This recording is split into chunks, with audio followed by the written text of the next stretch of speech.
तो सबसे पहले काफी दिनों बाद मुलाकात हो रही है। 2 या 3 हफ्ते से सत्संग नहीं हो पाई। आप सबको पता ही है, बाहर ट्रेवल कर रहा था।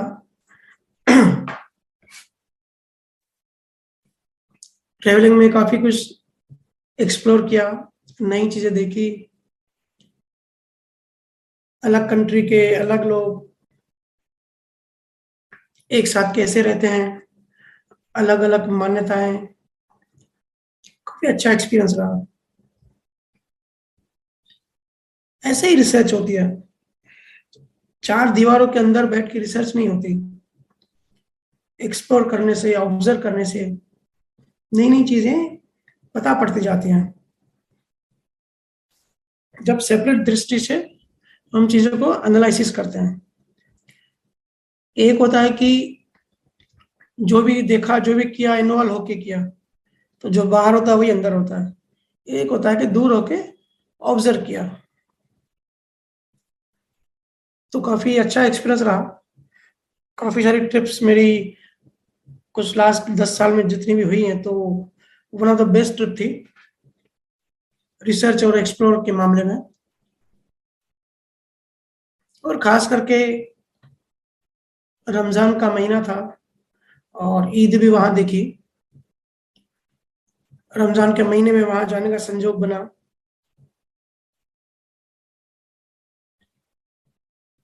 रमजान जो होता है इस्लामिक मंथ का 9th मंथ होता है, 9वां महीना जो इस्लामिक कैलेंडर होता है। रमजान शब्द का मतलब होता है गर्मी, बहुत ज्यादा गर्मी और सूखापन।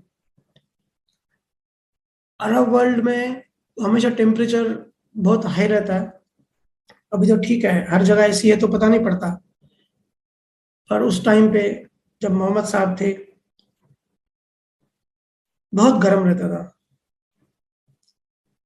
इस्लाम के अनुसार मोहम्मद साहब को 9th मंथ की 7वीं रात को कुरान हाजिर हुआ, मतलब कि ज्ञान हुआ। कहते हैं कि कुरान आयात हुआ, मतलब इम्पोर्ट हुआ। मोहम्मद साहब का मैसेज था। मोहम्मद साहब ने उस टाइम सबको कहा कि ये जो गर्म टाइम है, जो गर्म मंथ्स है, ये टाइम में जितना हो सके अपने अपने घर पे बैठो, घर से मत निकलो, और घर बैठ के खुदा की इबादत करो, खुदा को याद करो, रोजा रखो। रोजा जो है फारसी शब्द है, उसका मतलब होता है उपवास। ज्यादा से ज्यादा कुरान पढ़ो, इबादत करो, नेकी करो, नमाज पढ़ो, दान धर्म करो, सब मतलब अच्छे अच्छे काम करो। भाव ये था कि शैतानों से दूर रहो, मन की जो वृत्तियां हैं उससे बचो, जितना हो सके खुदा की इबादत करो, मतलब खुदा को याद करो। इस टाइम का फायदा उठाना है। इतनी गर्मी है, बाहर जाएंगे तो बीमार हो जाएंगे, घर बैठना है और खुदा को याद करना है। बहुत ही बढ़िया मैसेज था, बहुत ही बढ़िया मैसेज है। संसार से दूर रहो और खुद में लगे रहो। ज्ञानियों ने भी यही कहा है कि कुछ खास समय ऐसा होता है जिसमें चेतना सहज ही ऊपर उठती है, सहज ही सब अच्छा अच्छा लगता है। ऐसे कुछ पर्टिकुलर स्थान होते हैं, ऐसे कुछ पर्टिकुलर समय होता है। उस समय खुद पे ध्यान रखो। खुदा मतलब खुद, खुद ही खुदा है। सूफी फकीरों ने कहा है ना, सूफी संतों ने, कैसे भी करके बाहर की दुनिया से अंदर जाओ, अपने खुदा से मिलो, खुद से मिलो, खुद से मुलाकात करो। अब 3-4 वीक सत्संग नहीं हुई तो काफी सारे जीवों के मैसेज आए, फीडबैक आए कि भैया सत्संग नहीं हो रही है तो संसार ने गिरा दिया है, माया ने जकड़ लिया है, एक बेचैनी सी है। है ना, आप सबने बताया ये सब, तो मैं थोड़ा सोच में पड़ गया, क्योंकि ये सब तभी होगा जब आप रोज नियम से भजन ध्यान सुमिरन नहीं करते, रोज आप खुद से मुलाकात नहीं करते, बाहर संसारों में उलझे रहते हो। इसलिए तो ध्यान की इतनी महिमा है।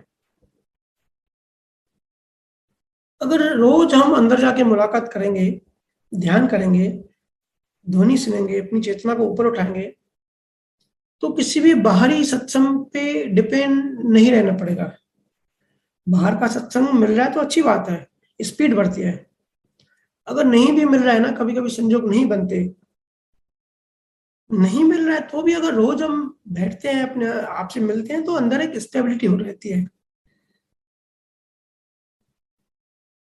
ये ऐसा है कि जैसे हम सबके घर पे वाईफाई लगा होता है, हम मोबाइल कनेक्ट करते हैं, फिर घर से बाहर निकलते हैं तो इंटरनेट डिस्कनेक्ट हो जाती है, क्योंकि जहां तक वाईफाई की रेंज है, हम अगर उस एरिया में हैं तो वाईफाई कनेक्ट रहेगा, इंटरनेट कनेक्ट रहेगी, डेटा आएगा, दुनिया से हम कनेक्ट हैं। अगर उस जगह से, उस घर से हम दूर चले गए तो कनेक्शन टूट जाएगा। तो मतलब हम डिपेंड है उस घर पे, उस एरिया पे, कि उस एरिया में जाने से हमको वो नेट मिलेगी। बाकी ऐसे हमारे मोबाइल में ऐसी कोई फैसिलिटी नहीं है कि हम डायरेक्ट कने रह सकें, मतलब हम डिपेंड है। तो इससे बेटर क्या है, ध्यान क्यों करना है? ध्यान का मतलब है, जिस सिम कार्ड होता है ना, सिम कार्ड का नेट होता है, आपने अपनी मोबाइल का नेट ऑन किया, फिर आपको किसी वाईफाई या किसी जगह पे रहने के लिए वो डिपेंड नहीं रहना है। मोबाइल में नेट है, खुद की नेट है, कहीं भी जाओ, फ्रीडम है, इंडिपेंडेंट है, किसी चीज पे डिपेंड नहीं है। तो जो ध्यान करता है, अगर आप ध्यान डेली करते हो और अच्छी सी क्वालिटी से करते हो, सिर्फ फॉर्मेलिटी के लिए नहीं, करने के लिए नहीं, अच्छे से संसार से निकल के अपनी ऊर्जा को अंदर ले जाते हो सही ढंग से, तो किसी चीज, बाहरी चीज अगर नहीं भी मिले तो फर्क नहीं पड़ता। अंदर का जो डेवलपमेंट है, अंदर की जो एक खाना बोलते जिसको, या ज्ञान या समझ, ये अपने आप से बढ़ती रहती है। तो आप सबका प्रेम है, आप सब इतना चाहते हो, इतना आशीर्वाद देते हो, इस सब के लिए दिल की गहराई से धन्यवाद। लेकिन किसी भी चीज पे डिपेंड नहीं रहना है, खास करके जब हम स्पिरिचुअलिज्म की बात करते हैं, क्योंकि स्पिरिचुअलिज्म तो हमको यही सिखाता है कि मुक्त होना है। अगर हम किसी भी चीज पे डिपेंड हैं, अगर हम शरीर वाले गुरु पे डिपेंड हैं, अगर हम गुरु के सत्संग पे डिपेंड है, या संसार की या किसी भी चीज पे अगर हम डिपेंड हैं, तो अभी भी हम डिपेंड हैं। वो भी, वो तो एक बंधन जरूरी है, ये बंधन हमको बाकी सब चीजों से मुक्त करता है, लेकिन एक दिन ये भी छोड़ना होता है, इससे भी मुक्त होना चाहिए होता है। क्योंकि हर गुरु का कार्य यही होता है कि सब हम इंडिपेंडेंट बने, हम सब मुक्त हो जाए हर चीज से, आगे बढ़ते बढ़ते, कदम दर कदम बढ़ते, हम इंडिपेंडेंट बनते जाए। उसी को तो फ्रीडम, उसी को लिबरेशन कहते हैं, उसी को तो मोक्ष कहते हैं, है ना। अंदर में स्टेबल रहो, जब मूल में रहोगे, मूल आत्मा से कनेक्टेड रहोगे, तो 100% अंदर में स्टेबल रहोगे। कोई भी आपको हिला नहीं सकता, बाहर की चीज कैसे भी संजोग आए। ये ऐसे समझो, जैसे चांद होता है और 5 बर्तनों में पानी भरा जाए, और चांद की छाया 5 बर्तनों में पड़ रही है, उसका रिफ्लेक्शन आ रहा है, तो 5 बर्तन में से एक बर्तन को हिलाओगे तो उसका चांद हिलेगा, वो रिफ्लेक्शन हिलेगा, दूसरा नहीं हिलेगा, दूसरा उस पर डिपेंड नहीं है। एक परछाई को हिलाओगे, एक बर्तन को हिलाओगे, तो उसमें जो चांद का रिफ्लेक्शन है वो हिलेगा, तो उसकी वजह से दूसरा बर्तन नहीं हिलेगा, दूसरा चांद नहीं हिलेगा। अगर मूल चांद, जो ओरिजिनल चांद ऊपर, अगर उसको हिलाओगे तो पांचों चांद हिलेंगे, पांचों में जो रिफ्लेक्शन है वो हिलेगा। ऐसे ही आत्मा का रिफ्लेक्शन होता है। मन जो होता है ना, मन, आत्मा का रिफ्लेक्शन को ही मन कहते हैं। तो इसके लिए मूल आत्मा से कनेक्ट रहना है हर पल। इसलिए ध्यान का इतना महत्व है। बिना ध्यान कुछ भी करोगे, संसार आपको कमजोर करेगा, कमजोर करता है, क्योंकि सिमरन नहीं करते, याद नहीं करते, भूल भूल जाते हो, विस्मृत हो जाते हो। सिमरन का मतलब याद रखना, नियमों को याद रखना, कोई दोष नहीं है ये याद रखना, मोक्ष को पाना है, हमारा एम क्या है उसको याद रखना, दृष्टि सुंदर रखनी है ये याद रखना, रोज उसको याद करना है। ऐसे डायरेक्ट याद करना डिफिकल्ट होता है। फिर एक जगह बैठ के हम जो ध्यान करते हैं, अंदर जाते हैं, फिर अगर हम 23 घंटे कितना भी संसार में हम उलझे रहे, लेकिन हमारे बेकारों में चलता है कि भाई अभी ध्यान करने का टाइम हुआ है, मतलब परमात्मा को याद करने का टाइम हुआ है, जो हमारा असली मकसद है वो करने का टाइम हुआ है। बाकी सब घंटे, बाकी सब टाइम पूरा संसार को दिया, उसी की सेवा में लगे हैं, वहीं ध्यान है, बाहर ध्यान है, कर्मों के लेन देन कर रहे हैं। ये तो पुराना है, अब नया क्या करना है, इसके लिए बैठना जरूरी है। ये अपने आप में बड़ी साइंस है, ये सब समझना है। जैसे जैसे स्पिरिचुअल साइंस को समझोगे, संसारिक साइंस पीछे पीछे आती जाएगी, क्योंकि ये साइंस बियॉन्ड साइंस है। ये बहुत भौतिक जो साइंस दिखती है, जो फिजिक्स केमिस्ट्री बायोलॉजी दिखती है, ये तो भौतिक साइंस है। ये जो स्पिरिचुअल साइंस है, साइंस बियॉन्ड साइंस है। तो कबीर साहब, नानक साहब, जितने भी संत हुए, ये सब स्पिरिचुअल साइंटिस्ट है। कबीर साहब ने कितना गहराई से बताया कि 72 लाख नाड़ियां होती है अंदर, एक टनल की तरह जहां से चेतना गुजरती है। या पतंजलि ऋषि ने, या गुरु गोरखनाथ ने पतंजलि में हठयोग जो कहते हैं, हठयोग, उसमें ह का मतलब होता है ईड़ा और ठ का मतलब होता है पिंगला। ईड़ा पिंगला नाड़ी, टनल। नाड़ी मतलब गुफा, जहां से चेतना बहती है, यात्रा करती है, जहां कर्मों की ऊर्जा सेव होती है, जहां भाव सेव होते हैं, जो भी दिन भर में भाव कहते हैं ना।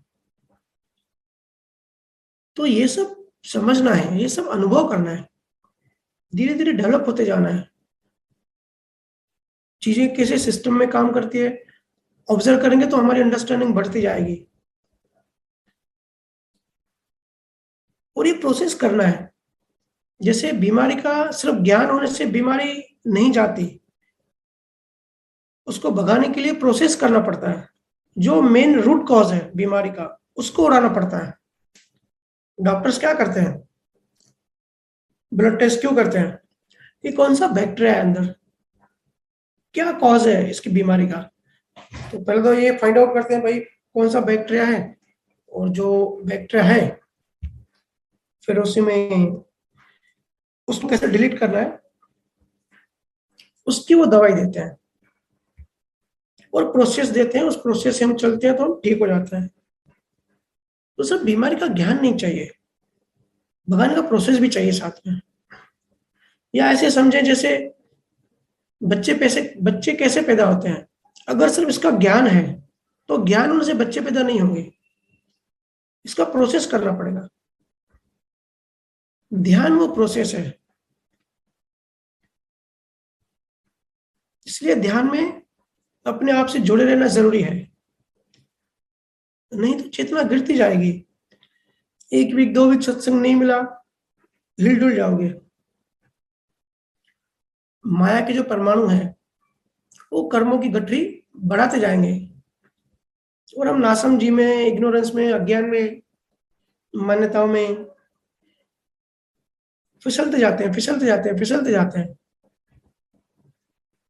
तो समझना जरूरी है। अभी हाल ही में ऐसा हुआ, कनाडा में एक एनडी हुआ। एनडी का मतलब होता है नियर डेथ एक्सपीरियंस। एक मरीज का ऑपरेशन करते टाइम उसको हार्ट अटैक आ गया और वो मरीज मर गया। पर उसका जो ऑपरेशन चल रहा था, उसके ब्रेन में इलेक्ट्रॉनिक्स लगे हुए थे, जिसकी ब्रेन ब्रेन मैपिंग कहते हैं। ब्रेन में 86 बिलियन न्यूरॉन्स होते हैं। तो डॉक्टर ने ये ऑब्जर्व किया और एक्सपेरिमेंट किया कि ये जब मर रहा है तो इसके ब्रेन का जो मेमोरी वाला जो पार्ट है, आप सबको पता होगा कि हमारे ब्रेन में अलग अलग एरियाज होते हैं, अलग एरिया का अलग फंक्शन होता है, लॉजिक का अलग फंक्शन होता है, मेमोरी का अलग फंक्शन होता है, जहां मतलब कर्म सभी होते हैं। तो ब्रेन का मेमोरीज मेमोरीज वाला एरिया जो है वो बहुत ज्यादा एक्टिव हो गया अचानक, सडनली। ऐसा एक्टिव नहीं था, लेकिन सडनली वहां इलेक्ट्रिक वेव बढ़ने लगी, और 30 सेकंड तक। डॉक्टर ने ऑब्जर्व किया कि 30 सेकंड में सिर्फ ये वेव्स आई और चली गई। तो उनको बहुत अजीब लगा। बाद में बहुत सारे साइंटिस्टों ने इस पर रिसर्च की और ये डिस्कवर किया कि डेथ होने के बाद 30 सेकंड तक जिंदगी भर की जो मेमोरीज है ना, वो सामने आती है। पूरी एक फिल्म की तरह, मूवी की तरह, ये सब मेमोरीज जो हमने बनाई है पूरी लाइफ में, जो भी कर्म बनाए, वो सब हम देखते हैं। यही संतों ने कहा है। और ये मूवी उल्टी चलती है, मतलब आज जो हमने नया कुछ मेमोरी में सेव किया तो वो पहले दिखेगा, कल जो किया वो उसके बाद दिखेगा। ऐसे फिर हम बुढ़ापे से जवानी, जवानी से बचपन, ऐसे पीछे जाते जाते हैं। एक मूवी की तरफ पूरी फिल्म देखती है। और ये बाहर की मेडिकल साइंस के हिसाब से सिर्फ 30 सेकंड्स में होता है, लेकिन अंदर और भी कम टाइम में होता है। तो ये देखो टाइम डिल्यूशन कैसे है। और 500 साल पहले कबीर साहब ने इस पर कितनी डिटेल बताई। मेडिकल साइंस तो आज ये बता रही है, और ये मेडिकली प्रूव हुआ। कबीर साहब ने बता दिया था कि चेतना नाड़ियों से गुजरती है और जिंदगी भर के जो भी कर्मों का जो भी लेखा देखा है उसको देखती है। आप सबने भी ऑब्जर्व किया होगा, जब भी कोई डेथ के करीब होता है, बहुत कुछ बोलना चाहता है, एक्सप्लेन करना चाहता है, बताना चाहता है, लेकिन किसी उसकी आंखें बंद हो जाती है, उसका मुंह बंद हो जाता है, उसकी इंद्रियां सब बंद हो जाती हैं। फिर भी वो कोशिश करता है बताने की, लेकिन नहीं बता पाता। तो वो एक्चुअली मूवी देख रहा है अंदर में। ये बहुत बड़ी बात है। और मुझे बड़ी खुशी होती है, जो भी संतों ने ज्ञान दिया है, जो भी ज्ञान हम समझते हैं, शेयर करते हैं एक दूसरे के साथ, जब इस पे साइंस जब इस पे रिसर्च करती है और मेडिकल साइंस प्रूव करती है कि ये ऐसा होता है, तो ये संसार के लोगों के लिए बहुत मतलब एग्जाम्पल होता है कि संतों के पास, संत तो कोई पढ़े लिखे नहीं थे, तो कैसे अंदर जाके ध्यान करके अंदर जाके हर चीज देख के बता देते। इतने संतों ने पहले से कितना कुछ बताया हुआ है, लेकिन लोग बिलीव नहीं करेंगे, क्योंकि चीज साइंटिफिक आधार चाहिए होता है। और धीरे धीरे साइंस हर चीज को प्रूव करती जा रही है। हम जो सनातन सत्य की बात करते हैं, धीरे धीरे इस पे भी आएगी। धीरे धीरे साइंस बताएगी कि कैसे सनातन सत्य, कैसे कुदरत के नियम काम करते हैं, उसके पीछे क्या रीजंस होते हैं। अभी लॉ ऑफ कर्मा वो इसे डायरेक्टली नहीं मानते, लेकिन धीरे धीरे धीरे धीरे उस पर काम चल रहा है। जैसे हम कहते हैं ना कि सब कुछ कुदरत करवाती है, हमारे हाथ में कुछ भी नहीं है, हम तो कठपुतली हैं। इस सदी के महान साइंटिस्ट स्टीफन हॉकिंग्स ने कहा है कि जब वो पढ़ाई कर रहा था, उसके सामने दो ऑप्शन आए थे, एक बायोलॉजी और एक फिजिक्स। ये फिजिक्स था, बहुत बड़ा फिजिक्स था। तो उस टाइम इसको बायोलॉजी में रुचि थी, ये बायोलॉजी लेना चाहता था। लेकिन ऐसा कुछ हुआ कि इसने बायोलॉजी ना लेके फिजिक्स लिया,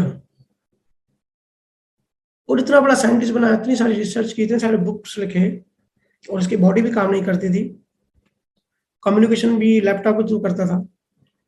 इसने कहा कि सब कुछ फिजिक्स है, पूरा ब्रह्मांड फिजिक्स है, कोई भगवान नहीं, कोई कुछ नहीं, सब अपने आप नियम से चलता है, सब जगह फिजिक्स के नियम काम कर रहे हैं, कॉज एंड इफेक्ट। मेरा मानना है कॉज एंड इफेक्ट भी फिजिक्स ही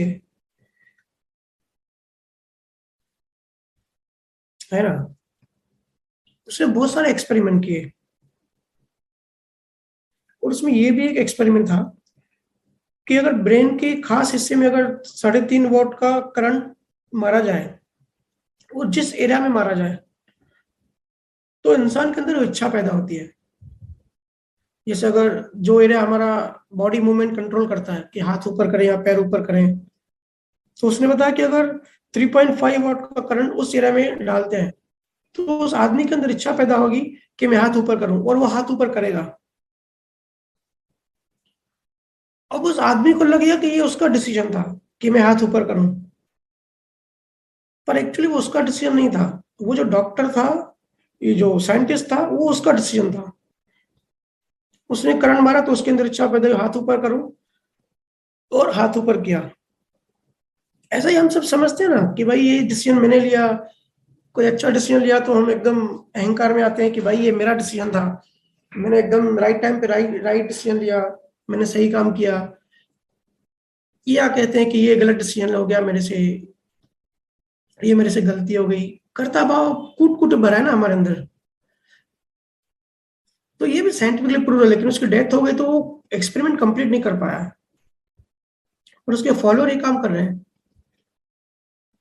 तो हमारे जो विचार हैं वो भी इलेक्ट्रिक शॉक से ही बदलते हैं, और कुछ एरिया एक्टिवेट होती है, फिर उस एरिया के अकॉर्डिंग हमारा थॉट प्रोसेस काम करता है। तो यही करंट हमको कुदरत देती है अकॉर्डिंग टू कर्मा, कर्मों के हिसाब से। तो हम भी कठपुतली हैं कुदरत की। उसने बहुत सारे एक्सपेरिमेंट किए। उसमें ये भी था, उसने मिरर के सामने बैठ के ऐसा इंटेंस विचार किया कि मैं शरीर नहीं हूं। तो धीरे धीरे धीरे उसका शरीर गायब हो गया, सिर्फ उसका ब्रेन ब्रेन बचा था। ये उसके शब्दों, उसके अनुभव के हिसाब से। हालांकि वो मन था, पर वो मन मन नहीं मानते, वो ब्रेन मानते हैं। जो सामने है, जो दिखता है, साइंस उसी को मानती है। तो वो माइंड को ब्रेन ही कहते हैं। तो उसने कहा कि शरीर गायब हो गया, सिर्फ मैं ब्रेन था। जब ये मैंने एक्सपेरिमेंट किया, जब मैंने ऐसे इंटेंस भाव किया, इंटेंस इमेजिनेशन किया। फिर इसने दूसरा तरीका आजमाया कि अभी कहा कि मैं ब्रेन नहीं हूं, सिर्फ शरीर हूं। और वैसी इंटेंसिटी उसने ये भाव किया, लेकिन ये वो नहीं कर पाया। तो ये उसने मेडिकली प्रूव किया कि हम लोग शरीर नहीं है। वो उसकी भाषा में बोला कि हम ब्रेन है, क्योंकि ब्रेन को गायब नहीं कर सकते। वो कर ही नहीं पाया ब्रेन को गायब, शरीर तो गायब हो गया, है ना। तो ये तो भौतिक साइंस है। संतों ने तो काफी आगे की बातें हमको बता दी है, पर धीरे धीरे साइंस आ रही है इन चीजों पे। उसने कहा था कि सब कुछ फिजिक्स है, सब फिजिक्स के नियम से चलता है, और सिर्फ धरती पे नहीं, पूरे ब्रह्मांड में एक से नियम है। जो ऑब्जर्वेशन, जो ऑब्जर्व ब्रह्मांड को जितना ऑब्जर्व किया है, जो ऑब्जर्वेशन का परे उसकी बात अलग है, लेकिन जितना देखा है, जितना ऑब्जर्व कर चुके हैं, उसके हिसाब से तो फिजिक्स है सब। और जो संतों ने बताया कि कैसे ही शुरुआत होती है जीवों की ट्रेवलिंग, यात्रा शुरू होती है एक इंद्रिय से 5 इंद्रिय। तो उस पर भी इसने काफी रिसर्च करके बताया कि ये अमीनो एसिड से सब जीव बनते हैं।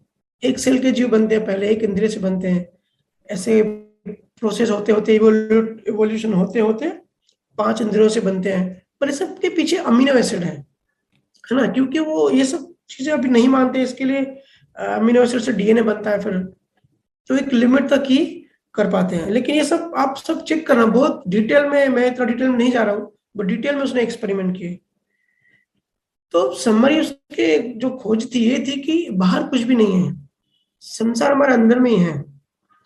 आंखों से जो दृश्य दिखते हैं, जो दुनिया दिखती है, वो हमारा ऑप्टिकल, आंखों का जो पीछे ऑप्टिकल नर्व होता है, उस ऑप्टिकल नर्व के थ्रू ब्रेन ब्रेन तक सारे इमेजेस जाते हैं, और ब्रेन इसको 3D वर्ल्ड में मैपिंग करके हमको प्रेजेंट करता है, हमको वो संसार दिखाता है, एक 3D वर्ल्ड तैयार करके दिखाता है।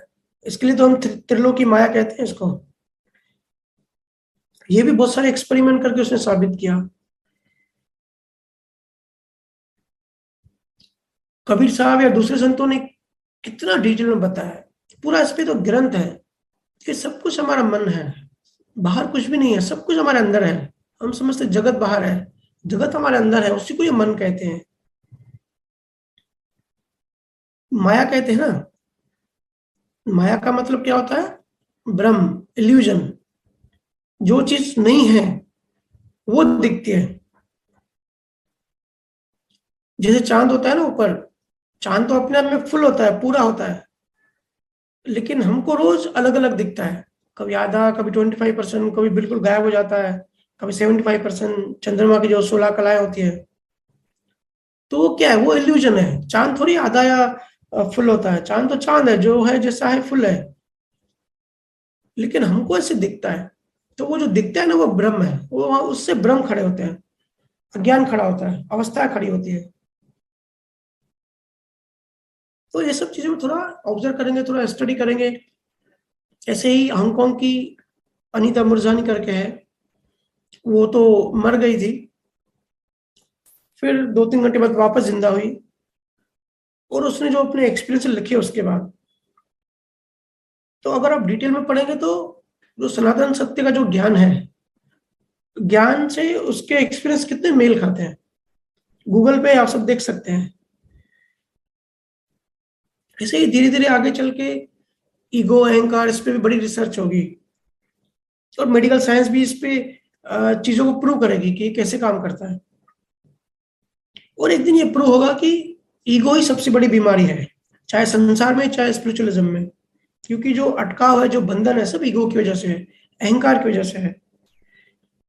कृष्णामूर्ति तो इतने बड़े संत थे, इतने बड़े ज्ञानी थे, वो तो दूसरी बात ही नहीं करते थे। जो भी कोई भी सवाल पूछता था उनसे, वो एक ही जवाब देते थे। जितनी भी पद्धतियां हैं, जो भी है, संसार को गिराना है, कुछ मत करो, सिर्फ एक ही चीज करो, बस ईगो को कम करते जाओ। ईगो ही संसार है, संसार ही ईगो है। ईगो कम करते जाओ, आप मोक्ष में हो ही। ईगो का मतलब होता है नकली अस्तित्व, परमात्मा से एक अलग एग्जिस्टेंस। तो हम भी ईगो की, अहंकार की बहुत सारी बातें करते हैं, क्योंकि ईगो को अच्छे से समझने की जरूरत है। कर्ता और भोक्ता ईगो ही है। सुख भी ईगो भोगता है, दुख भी ईगो भोगता है। हर चीज ईगो से होती है। कोई अगर कहता है कि मैं शुद्ध आत्मा हूं, तो वो भी इसको ईगो ही बोल रहा है कि मैं शुद्ध आत्मा हूं। और ये बोलने से, ऐसा सोचने से, इससे और 2 इंच उसका ईगो और मोटा हो जाता है कि भाई देखो, सबसे बड़ा ज्ञान मुझे है। क्योंकि ईगो कम करना है सिर्फ बोलने से नहीं होगा, मान्यताएं कम करनी पड़ेंगी, मान्यता को तोड़ना पड़ेगा। और ये होगा कैसे? ये होगा चेतना बढ़ाने से। क्योंकि चेतना, क्योंकि ईगो, अहंकार मतलब जड़, चेतना मतलब रोशनी, चेतन तत्व। ईगो मतलब अंधेरा, जड़। तो अंधेरे से आप लड़ाई नहीं कर सकते, अंधेरे में बैठ के कुछ नहीं कर सकते, अंधेरे को काट नहीं सकते। एक ही चीज से अंधेरे को भगा सकते हो, रोशनी से। कितनी भी अंधेरे की बातें करो, अंधेरे को ज्ञान दो, उसको अज्ञान दो, बड़े बड़े पीएचडी कर दो, कुछ नहीं कर सकते, उसको भगा नहीं सकते। उसको एंटी जो तत्व है उसमें जाना पड़ेगा, चेतन तत्व को जिंदा करना पड़ेगा, चेतनता बढ़ानी पड़ेगी। जितनी चेतनता बढ़ेगी उतना जड़ कम होगा। मैंने काफी बार ये बताया कि परसेंटेज होती है ना। और चेतनता बढ़ती है ध्यान से, अपने अंदर जाने से। मैं करता हूं, ये कर्तापन का बांध जाने से। ये बांध जाना चाहिए कि भाई मैं कर रहा हूं। इसी समझ से ईगो कटेगा। ऐसे ही आपकी अंडरस्टैंडिंग बढ़ेगी। कैसे भी ईगो को भस्म करना है। भस्मासुर की कहानी सुनी थी ना, आप सबने सुनी होगी, कि भस्मासुर को वरदान मिला था, और वो जिसके सर पे हाथ रखता था वो भस्म हो जाता था। और जितने भी देवता थे वो सब डर के भागते थे इससे, कि भाई मेरे ऊपर हाथ ना रख दे। तो विष्णु ने एक ट्रिक चली, बोली ये तो बहुत परेशान कर रहा है भाई सब देवताओं को, इसका कुछ हल निकालना पड़ेगा। तो विष्णु नर्तकी बन के, एक डांसर बन के उसके सामने डांस किया और उसको उलझाया, और उससे भी डांस करवाया। वो डांस करवाते करवाते करवाते करवाते उसने उसका हाथ उसके ही सर पर रख दिया, और वो खुद ही भस्म हो गया। है ना, ये सब कहानी आपने सुनी होगी। ये सब कहानियां जो होती है ना, सब सिंबॉलिक होती हैं, इनसे सीखना होता है, समझना होता है। हमको ईगो को यूज करते करते, अपनी समझ बढ़ाते बढ़ाते ईगो के ऊपर ही हाथ रखना है, उसको ही भस्म करना है। भस्म, रोज उसको भस्म करते जाना है। जितना वो भस्म होगा उतना हमारी डेवलपमेंट बढ़ेगी, उतना हमारी समझ बढ़ेगी। रियल एहसास करवाना है, तभी ये भस्म होगा। विष्णु क्या है? विष्णु है हमारी चेतना, और भस्मासुर है हमारा ईगो। तो मेन एम रखना है कि अपने अहंकार को कम करना है, सिर्फ बातें नहीं करनी है, कम करनी है, बातें नहीं करनी है, कम कैसे होगा उस प्रोसेस पे काम करना है। अंधेरे के बारे में पीएचडी नहीं करनी है, अंधेरे का ज्ञान नहीं चाहिए। अंधेरा भागेगा चेतना से, रोशनी से। रोशनी बढ़ानी है, अंधेरे पे काम नहीं करना है। और साथ में मान्यता को भी समझो, कैसे हमको मान्यताएं कंट्रोल करती हैं। मान्यताओं से ही कर्म चार्ज होते हैं। समझो आपने एक आदमी के बारे में एक राय बना ली, जिसको परसेप्शन कहते हैं, कि परसेप्शन बना लिया कि ये आदमी तो है ही गलत। एक मान्यता बना के बैठे हम कि भाई ये आदमी चोर है या बहुत गंदा इंसान है। तो फिर वो आदमी अगर आपके पास आके बैठेगा ना, तो आपको अपने आप अनकंफर्टेबल लगेगा। भले वो बेचारा अच्छा आदमी हो, कुछ बोल भी नहीं रहा हो, तो भी आपकी मान्यता है ना, आपको हिलाती रहेंगी, अंदर हिलाती डुलाती रहेंगी कि भाई ये गंदा आदमी है, ये पास में आके बैठा है, मजा नहीं आ रहा है। ये विचलित होते रहोगे। तो वो विचलित कौन कर रहा है? आपकी मान्यता कर रही है। दूसरे लोगों की अगर जिसकी मान्यता नहीं होगी, उससे वो ठीक होगा, उसको फर्क नहीं पड़ेगा। तो मान्यताओं से फिर हमारे अंदर कर्म चार्ज होते हैं, कर्म बनते हैं उस आदमी के अगेंस्ट। अंतराय बना लिया हमने, बहुत सारे तरह तरह के अंतराय बनाते हैं, ऑब्स्टिकल्स। कभी, अभी 4-5 दिन पहले किसी ने सवाल पूछा कि अंतराय के बारे में बताओ, तो कभी इसमें डिटेल में बात करेंगे, क्योंकि बहुत बड़ा सब्जेक्ट है। पर इन शॉर्ट समझो, अंतराय का मतलब होता है बाधा, ऑब्स्टिकल्स। अगर अगर आप, अगर किसी को सत्संग नहीं पसंद, ठीक है, किसी मान्यता बना ली, तो ये उसका एक अंतराय बन गया। तो उसका रिजल्ट ये आएगा कि नेक्स्ट जन्म में उसको आसानी से सत्संग नहीं मिलेगा। या किसी भी चीज के अगर हम अगेंस्ट में बाधा पैदा कर देते हैं, ऐसा भाव कर देते हैं, तो वो काम में हमारा, फिर वो नेक्स्ट जन्म में हमको उसका रिजल्ट मिलता है। लाइक कोई कोई मान्यता बना लेते हैं कि भाई शादी करना अच्छी बात नहीं है, शादी नहीं करनी चाहिए। आमतौर से सभी पति पत्नी यही बोलते हैं, अरे यार कहाँ फंस गए, शादी नहीं करनी चाहिए थी। तो बाहर बाहर से बोला वो ठीक है, मैकेनिकल बोला ठीक है, लेकिन ऐसा अगर भाव भी करोगे ना, तो ये क्या होगा, ऑब्स्टिकल बन जाएगा। और आपके इतने अच्छे कर्म होंगे तो फिर नेक्स्ट जन्म में ये ऑब्स्टिकल होगा, तो फिर आपकी शादी नहीं होगी जल्दी। फिर आप तड़पोगे, यार शादी क्यों नहीं हो रही, शादी क्यों नहीं हो रही। होता है ना, जो हम सब देखते हैं जिनकी शादियां नहीं होती, वो भी परेशान होते हैं, उनके माँ बाप भी परेशान होते हैं। तो ये समझना है कि ये ऑब्स्टिकल हमने पैदा किया था पिछले जन्मों में। इसके लिए संतों ने कहा है कि भाई सहज रहो, जो भी है ऑब्स्टिकल मत पैदा करो, जो भी जैसा भी है स्वीकार करो, बाधा नहीं होगी कुछ भी। तो अंतराय पे हम कभी डिटेल में चर्चा करेंगे, बहुत ही प्यारा और बहुत ही अच्छा सब्जेक्ट है ना। तो मान्यताओं पे फोकस करना है। किसी के लिए भी जल्दी मान्यता मत बनाओ कि ये तो है ही ऐसा, वो तो है ही ऐसा है। पहले तो एक इंसान नहीं होता, 3 पार्ट्स होता है। वो आत्मा होता है, वो मन होता है, और वो बायोलॉजिकल शरीर होता है। बायोलॉजिकल शरीर की साइंस को समझने में डॉक्टर की जिंदगी आधी पड़ जाती है। मन तो और आगे बड़ी बात है, और आत्मा के बारे में क्या कहना है। तो इतनी बड़ी सिस्टम को हम कैसे 2 दिन में जज कर लेते हैं, 1 दिन में जज कर लेते हैं, 1 घंटे में जज कर लेते हैं कि ये तो है ही अच्छा आदमी, या तो ये है ही बुरा आदमी। हम जज नहीं कर सकते किसी को, कोई भी किसी को नहीं कर सकता, लेकिन हम एक राय बना लेते हैं, परसेप्शन बना लेते हैं। रस्सी देखी नहीं कि चिल्लाने लगते हैं कि सांप आया, सांप आया। ऐसा नहीं होता, पहले अच्छे से देखना है, ऑब्जर्व करना है, कोई भी राय नहीं बनानी है किसी के बारे में भी। कोई चाहे कुछ भी कहे, सहज रहना है, कोशिश करनी कि बाहर से भी किसी के लिए कुछ ना बोले।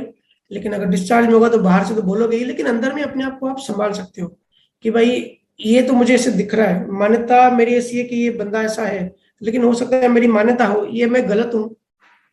होता है ना, हम अपनी मान्यताओं थोपने की कोशिश करते हैं दूसरों पे, तो उस टाइम होश में रहना है, चेतना को बढ़ाना है, अपने आप को देखना है, अपने आप को समझना है।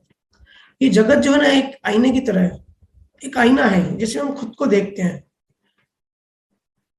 पर मान्यता इसमें ऑब्स्टिकल्स पैदा करते हैं।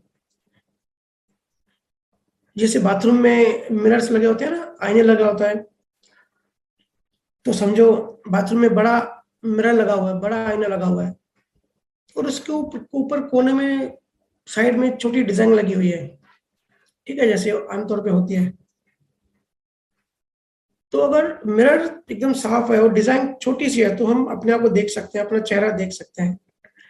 पर सोचो वो डिजाइन बढ़ती जा रही है, बढ़ती जा रही है, और बढ़ते बढ़ते पूरे मिरर को कवर कर लेती है, तो हमको हमारा चेहरा दिखाई देगा?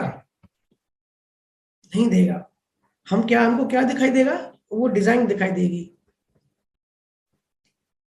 तो वो डिजाइन जो है वो हम पे हावी हो जाती है, हमारा चेहरा हमको नहीं दिखता। ऐसे ही जब साफ होता है तो हम शुद्धात्मा को महसूस कर सकते हैं, उसको अनुभव कर सकते हैं। पर ये जो डिजाइन है ना, ये जो मान्यता है, ये बीच में आ जाते हैं, फिर हमको हमारा असली चेहरा नहीं देखने देती। फिर हम जो देखते हैं उन मान्यताओं को देखते हैं, मान्यताओं को समझते हैं, अपना थॉट प्रोसेस उसी को समझ लेते हैं कि भाई सब कुछ ये मेरे हिसाब से ही चल रहा है, मैं ही सेंटर ऑफ द यूनिवर्स हूँ। तो इन चीजों को धीरे धीरे समझना है। मिरर को, आईने को कवर, उसकी जो ऊपर लेयर्स लगे हुए लेयर्स को हटाते जाना है ना। और ये सब मान्यताएं, ये सब वृत्तियां, ये पूरा अज्ञान, ये सब अंधेरे में काम करता है, डार्कनेस में। जैसे रात को चोर वगैरह चोरी रात में ही क्यों करते हैं ज्यादा? क्योंकि अंधेरा होता है, सब सोए रहते हैं, सब बेहोश होते हैं, डार्कनेस। तो जो मान्यता, जो हमको जो हमारा जो सिस्टम है ना, अल्गोरिथम पे चलता है। अगर हम किसी शहर में गए, जैसे हम एक बार, जब मैं दुबई से आया था तो हम फ्रेंड्स गोवा गए थे, तो काफी ऐसी घटनाएं हुई कि गोवा का बैड एक्सपीरियंस रहा, ठीक है। तो मेरे कुछ फ्रेंड्स को एक मान्यता बैठ गई, क्योंकि वो दुबई से आए थे, गोवा गए, बैड एक्सपीरियंस हुआ, वापस गोवा दुबई गए, फिर वो बोले यार कुछ भी जिंदगी में गोवा नहीं जाएंगे, गोवा बहुत खराब है। तो ये मान्यता बैठ गई। हालांकि मैं भी था साथ में, और मुझे भी ये सब बैड एक्सपीरियंस हुए। अब जो लिखा होता है वो तो होता ही है। लेकिन फिर 4-5 सालों बाद फिर दूसरे दोस्तों के साथ मैं गया तो बहुत एंजॉय किया, बहुत मजा आया, बहुत अच्छा एक्सप्लोरेशन किया, ठीक है। तो मान्यता नहीं बनने दी, लेकिन ऐसे लोगों से, जगहों से, सिचुएशन से, चीजों से मान्यता बना लेते हैं, परसेप्शन बना लेते हैं कि ये तो है ही ऐसा, है ना। तो ये सब अंधेरे में काम करती है, अज्ञान में, डार्कनेस में। जितनी भी हरकतें हैं मन की, सब अंधेरे में होती है। वृत्तियां, हमारा अनकॉन्शियस माइंड में इतना कुछ चलता रहता है। और भैया ये जो मान्यता है, इससे बचने के लिए पुरुषार्थ कैसे करें?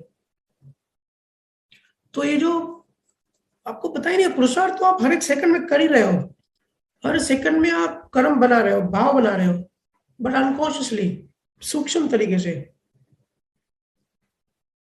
क्योंकि डार्कनेस में पता नहीं पड़ता, प्रकाश में आते ही ये सब भाग जाते हैं।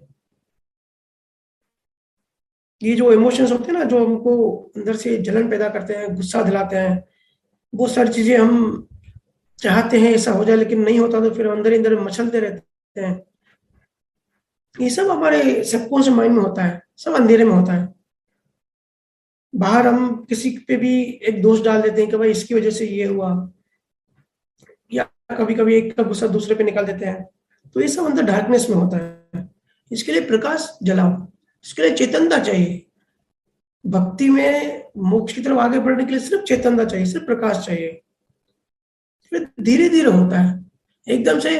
जैसे अर्जुन ने कहा ना कि आप मुझे विराट रूप दिखाओ, तो कृष्णा ने कहा मैं तुझे विराट रूप नहीं दिखा सकता, अगर दिखाऊंगा भी तो तुझे समझ में नहीं आएगा, तू देख के डर जाएगा, क्योंकि तेरा मन अभी रेडी नहीं है। अभी तेरा मन सब लॉजिक की बातें समझेगा, जो संसारी लॉजिक है, लॉजिक के, ये सब लॉजिक के बियॉन्ड बात है। पर अभी जो लॉजिक है तो वही समझ। तो ये सब जो हाई लेवल की जो ज्ञान है ना, ये पूरा विराट रूप है। तो धीरे धीरे हमको चीजें समझ में आती है,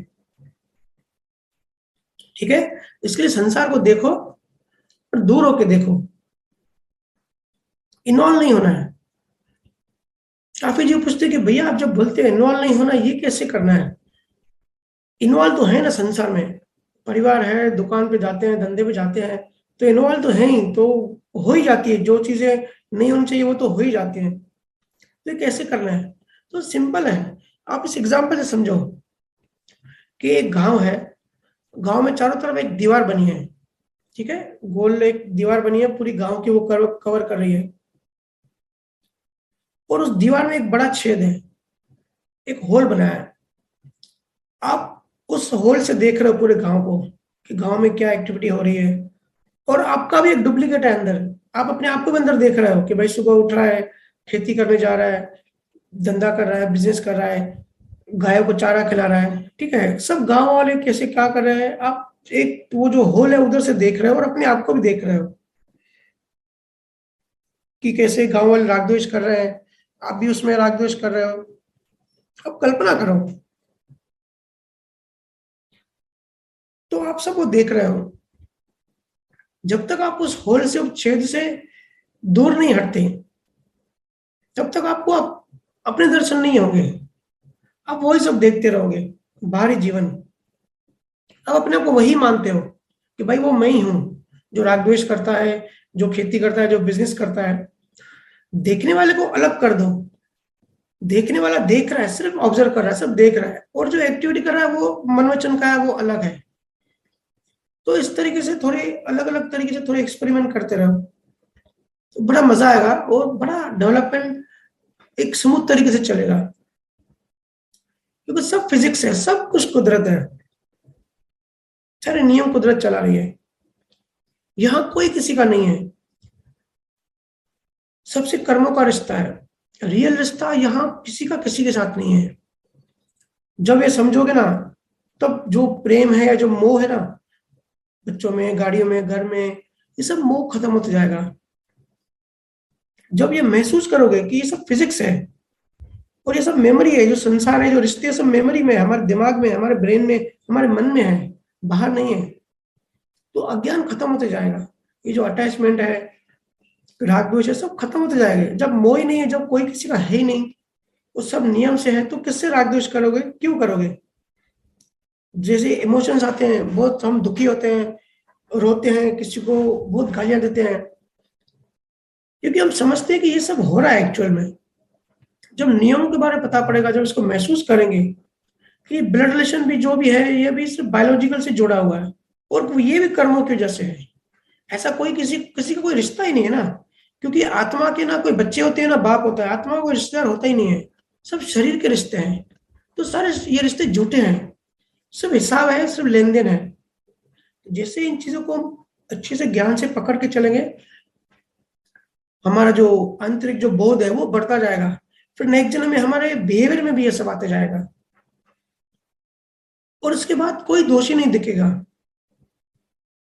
ऐसे ही बनना है, सिर्फ आत्मा में फोकस करना है। सबके अंदर एक आत्मा है, ना सिर्फ इंसानों में, जीवों में भी, जानवरों में भी।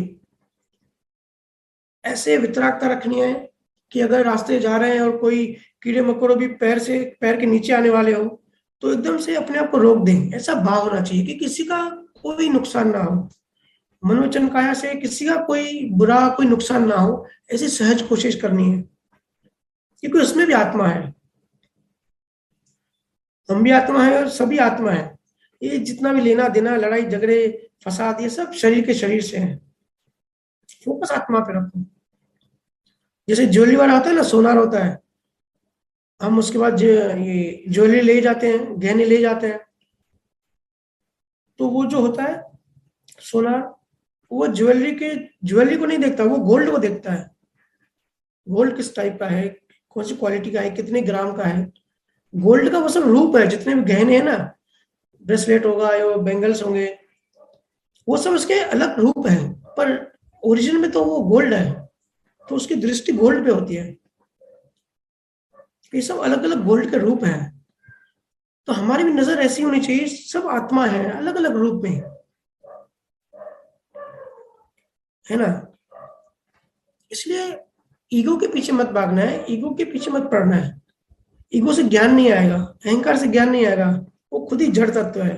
खुद ही मरा हुआ है। जिस चीज में जो नहीं है वो वहां से नहीं आता, वो वहां से कैसे निकलेगा? अगर पानी में घी नहीं है तो पानी से घी नहीं निकाल सकते, चाहे कितनी भी टेक्नोलॉजी यूज करो, कुछ भी कर लो, क्योंकि वो तत्व है ही नहीं उसमें। ज्ञान चेतना में है, कहते हैं ना आत्मा ज्ञान स्वरूप है, चेतन तत्व पर फोकस करो। इसके लिए ध्यान और ज्ञान से अपनी चेतना को बढ़ाते जाना है, उसके बाद ही रियल ज्ञान अनुभव होगा, और संसार में रह के संसार से मुक्त होना शुरू हो जाओगे। बाकी सब बातें और ये सब गॉसिप होता रहेगा। और याद रखना, मेरा जो जोर होता है ना, सिर्फ अभी प्रेजेंट में हम कैसे मुक्त हो। कल के मोक्ष के बारे में बहुत कम बात करता हूं। मेरे दो ही फिलोसॉफीज हैं। एक है कि अभी मुक्त कैसे होना है राग द्वेष से, जलन से, अभी संसार में मस्त कैसे होना है, कैसे डेवलप होना है, कैसे ज्ञान तो बढ़ाते जाना है, फोकस कैसे खुद पे रखना है अभी प्रेजेंट में। बाद में क्या होगा उसको कुछ पता नहीं है, क्योंकि हम अगर अभी आनंद नहीं अनुभव कर रहे हैं तो मरने के बाद कैसे करेंगे, या नेक्स्ट जन्म में कैसे करेंगे। अभी अगर हमने मान्यता फ्रैक्चर नहीं की तो वही मान्यताओं से वही वही कर्म बनेंगे, और उसी कर्मों से वही वही लाइफ साइकिल चलती रहेगी, सिर्फ शक्ल बदलती रहेगी हर जन्म में, है ना। तो एक तो है अभी मुक्ति, और दूसरा बैलेंस, थ्योरी ऑफ बैलेंसिंग, हर चीज में बैलेंस। इसी को बुद्ध ने सम्यक कहा है। सम्यक आहार, सम्यक निद्रा, सम्यक ध्यान, हर चीज सम्यक बैलेंस्ड होनी चाहिए। और किसी भी ज्ञान पाथ पे चल के अगर मुक्ति की सुगंध नहीं आ रही है, मुक्ति की हवाएं नहीं दिख रही है, तब समझना कि मुक्ति के मार्ग पे नहीं हो। मार्ग में मतलब यात्रा नहीं कर रहा, सिर्फ बातें हो रही है।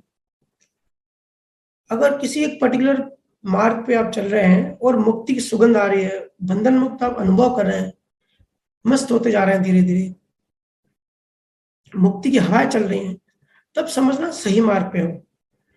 ऐसे ही मेरे पे ब्लाइंड विश्वास मत कर देना, मैं हमेशा कहता हूँ किसी पे भी ब्लाइंड ट्रस्ट मत कर देना, अपना एक्सपेरिमेंट करो, अपना अनुभव करो, क्योंकि एक्सपेरिमेंट से ही जागृति बढ़ती है। असली चीज है कि जागृति बढ़ाना, चेतनता बढ़ाना, तो एक्सपेरिमेंट करते रहना है। इसलिए रोज ध्यान करो और ज्ञान अप्लाई करो। जब प्यास लगे उस टाइम कुआं खोदने मत जाओ, आज और अभी दोनों चीजों को साथ साथ चलते रहना है। और आपको अब टाइम है, सबसे बेस्ट टाइम है अभी तो।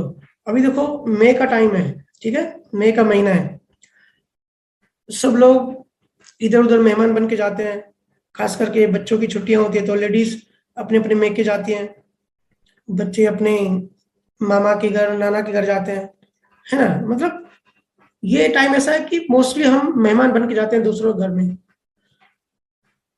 तो इस पे ऑब्जर्वेशन रखना, जब हम मेहमान बन के रहते हैं ना, मेहमान बन के जाते हैं, तो उनके घर में इंटरफेयर नहीं करते, उनके घर की चीजों से इन्वॉल्व नहीं होते,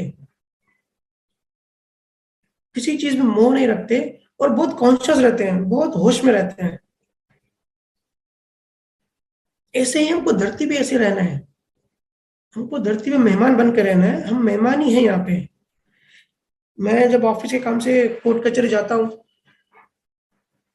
तो मेरा लॉयर भी हंसता है, बोलता है हमारा काम तो 1 घंटे का होता है, लेकिन मैं 4-5 घंटे अंदर जाके बैठ जाता हूँ, क्योंकि जनरली कोर्ट में ऐसे कोई भी जाएगा तो आजकल अलाउ नहीं करते, अगर आपका कोई केस है तो ही अलाउ करते हैं। तो मुझे तो बहाना मिल जाता है, मेरी कंपनी का काम होता है, तो बैठने का बहाना मिल जाता है, फिर मैं बैठ गया तो उठता ही नहीं हूँ, ठीक है, ऑब्जर्वेशन होती है। और ऐसी ऐसी चीजें, 70 साल के 80 साल के लोग प्रॉपर्टी के लिए इतनी लड़ाई करते हैं, कुत्ते बिल्ली की तरह झगड़ा करते हैं, जैसे हमेशा रहने वाले हैं, इतना राग द्वेष करते हैं, इतने अपने उनकी आंखों में देखते हो, उतने कर्म चार्ज हो जाते हैं। बड़ा कल्याण का भाव उठता है कि मालिक इन सबको राह दिखा। जो मेहमान बनेगा वो इन चीजों में क्यों उलझेगा भाई। इसके लिए सहज रहो, किसी को कब जाना पड़े किसी को कुछ पता नहीं है। क्यों लड़ते हो जब सब कुछ लिखा हुआ है? हर चीज संजोग आधार है, सब चीज कर्मों पे डिपेंड है। इतनी छोटी छोटी चीजें संजोग से होती है। अगर आप बाल कटाने भी जाते हैं ना, तो उसके लिए भी सब संजोग चाहिए। उस टाइम बहुत सारे संजोग एक साथ होने चाहिए। कितनी छोटी बात है, हम तो सिंपली जाते हैं और बोलते हैं कि भाई हम नाई से बाल कटा के आए, लेकिन कितने संजोग एक साथ होने चाहिए। वो नाई वहां होना चाहिए, सब औजार उसके पास होने चाहिए, कटर वगैरह होना चाहिए, है ना। सब संजोग पूरे होने चाहिए, तभी एक ट्रांजेक्शन होता है, तभी एक घटना घटी कि भाई मैं बाल कटा के आया। कोई भी चीज यहाँ ऐसी नहीं घटती। वो सारी चीजें एक साथ काम करती हैं और इतनी सूक्ष्म तरीके से, इतनी छोटी होती है, हमको दिखाई नहीं देती, हम सिर्फ मोटी मोटी चीजें देख लेते हैं। तो जब इन चीजों का हमको ज्ञान होगा, जब हम एक्सपेरिमेंट करेंगे, ऑब्जर्व करेंगे, तब हम सहज बनते जाएंगे। फिर हेलीकॉप्टर दृष्टि बनेगी। हेलीकॉप्टर दृष्टि का मतलब होता है कि सब चीजें छोटी लगती हैं ऊपर से, और कोई भी चीज सीरियस नहीं लेते हैं। फिर हमको ज्ञान होता है कि सब चीज अपनी अपनी जगह ठीक है, कोई भी बुरा नहीं है, कोई भी गलत नहीं है, सब ठीक है, सब अच्छा है। पर कुएं में अगर मेंढक की दृष्टि रखोगे, छोटी दृष्टि रखोगे, नैरो माइंड, तो सब दोषी दिखेंगे, शिकायत में ही लगे रहेंगे कि ये गलत हुआ, ये गलत हुआ, उसकी वजह से ये हुआ, उसने ये किया। इसलिए किसी भी चीज को सीरियस नहीं लेना है, मस्त रहना है, बैलेंस में रहना है, और मेहमान की तरह रहना है। मेहमान की तरह रहने का मतलब अलर्ट रहना है, ज्यादा इन्वॉल्व नहीं होना है किसी भी चीजों में। अगर हम प्रारब्ध कर्म ऐसा लाए हैं कि इन्वॉल्व होना पड़ता है, जैसे जेंट्स कहेंगे कि भाई धंधे में तो इन्वॉल्व होना पड़ता है, अगर धंधा नहीं चलेगा तो चिंता तो होगी। अगर माल नहीं आ रहा है, सेल करने के लिए कुछ नहीं है, तो उसमें तो बहुत ज्यादा घुसना पड़ेगा कि भाई माल आए। तो मैं समझता हूँ, मैं भी संसार में ही हूँ, मैं कोई सन्यासी नहीं बन गया हूँ, ये सब चीजें मैं रोज देखता हूँ। लेकिन ऊपर ऊपर मैकेनिकली हम सब ये कर सकते हैं। एक बात समझो, अगर हम अंदर से अगर इमोशनली किसी चीज से अटैच नहीं है ना, इमोशंस क्या होता है, अगर हम अटैच है तो हम उसमें लाइव कर देते हैं उस चीज को। ये सब बाहर जो होता है ना, मैकेनिकली हो रहा है, सब मरा हुआ हो रहा है, पिछले जन्म का हो रहा है, इससे हमारा कुछ मतलब ही नहीं होता है। जैसे आप सब कहते हैं ना भैया थॉट्स आते हैं, थॉट्स का क्या करें? तो भाई थॉट्स ये पुराने माइल्ड जो कर्म चार्ज किए उसकी वजह से वो माइल्ड स्थूल कर्म बने। तो इसको देखो ना, जैसे टीवी देखते हो तो नीचे विज्ञापन चलता है ना, पट्टी चलती है, ऐसे थॉट चलते हैं, ऐसे देखो ना। कभी देखते हो, कभी आधा पढ़ते हो, कभी छोड़ देते हो, आपका फोकस टीवी पे होता है, नीचे पट्टी पे नहीं होता। तो थॉट से ऐसे ही चलने दो, कुछ नहीं कर सकते, उसका डिस्चार्ज हो रहा है। जो नीचे बांधा है वो ऊपर बाहर निकल रहा है, उसका बाहर निकलना जरूरी होता है। कर्मों का नियम बहुत ही सत्य है। एटलीस्ट जहां हम रहते हैं वहां तो काम करता ही है। दूसरे मंडल और दूसरी दुनिया और दूसरी फिलोसॉफीज, वहां सब हम नहीं जाएंगे, क्योंकि हम जहां होते हैं वहीं की बात करते हैं, और वहीं से एक कदम आगे बढ़ना होता है, और वहीं से शुरुआत करनी होती है। अभी अकोला में मैंने सुना कि एक 4 साल का बच्चा है 4 साल का, लेकिन बहुत स्पिरिचुअल है, बहुत भजन गाता है, भगवान में, परमात्मा में बुक्स पढ़ता है, पूरी रुचि है उसकी, और बहुत तेज है। मैं भी प्लान कर रहा था उससे मिलने वाला हूँ जाके। बड़ा भक्त किस्म का है। तो ऐसा कैसे हो सकता है? 4 साल का बच्चा है, नेचुरली भक्त कैसे हो सकता है? जरूर पास्ट कुछ कनेक्शन होगा, कुछ चीज होगी। तो जब भी ऐसा कुछ आपको सुनने को मिले, देखने को मिले ना, आप जरूर मिलो, जरूर जाओ, थोड़ा ऑब्जर्व करो, अलर्ट रहो। ठीक है, तो अभी काफी बोल दिए। अभी अगर टाइम है तो सवाल पूछ सकते हैं। अच्छा जी, अगर किसी का सवाल है तो सवाल ले सकते हैं। जी भैया। भूमिका माता।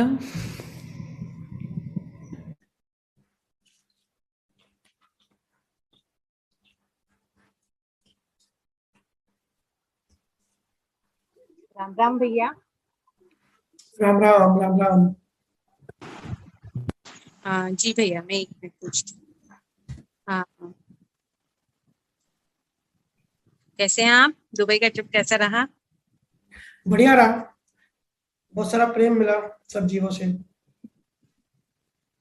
जी भैया, भैया भगवान की धारणा का जन्म कैसे हो गया, और भगवान की धारणा का जन्म, धारणा का कंसेप्ट ऑफ गॉड, इसका जन्म कैसे हो गया? नहीं, मैं सवाल नहीं समझा, फिर से रिपीट कीजिए। भैया भगवान की धारणा का जन्म कैसे हो गया?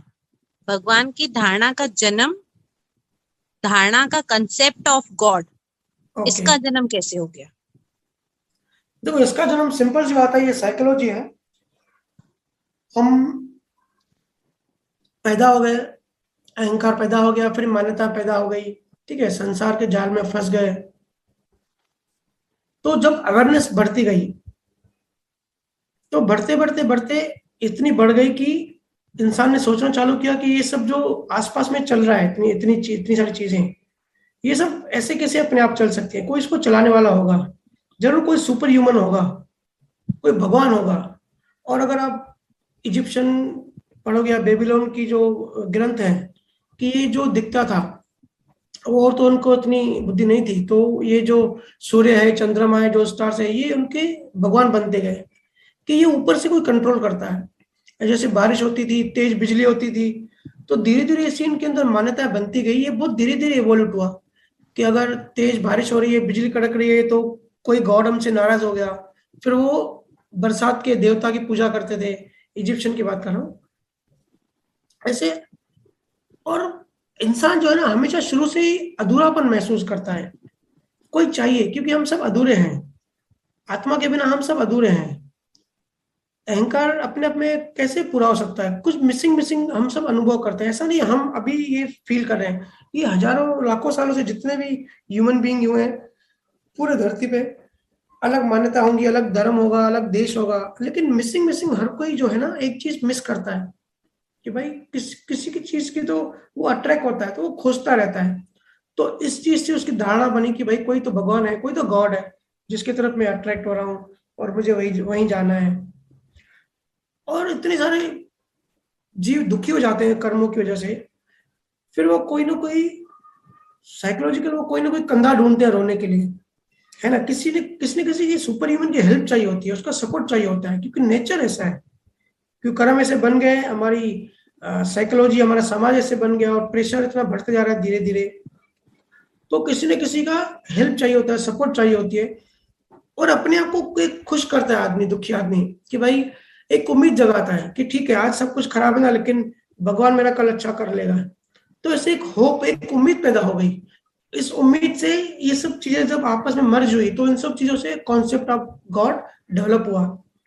फिर कॉन्सेप्ट ऑफ गॉड भी अलग, अब जैसे बहुत सारे देशों में पत्थर को भगवान मानते हैं, कहीं पहाड़ों को, कहीं चांद को, कहीं सूर्य को, या कोई कि भाई ऊपर आसमान में भगवान कोई बैठा हुआ है। ऐसे अलग धर्मों में अलग तरीके से जैसे जैसे एवोल्यूशन हुआ, जैसे जैसे वहां के संत, जहाँ से वहां संत पैदा हुए, संतों ने जो ज्ञान दिया। और ऐसा अक्सर होता है कि जहाँ असल होती है, वहां नकली भी होती है। अब जो जो भी नकली चीजें होती है, वो तो असल, जब असली चीज होगी तो उस पर तो कॉपी होगी ना। जैसे असली गोल्ड होता है, इसके लिए तो नकली गोल्ड बनता है ना।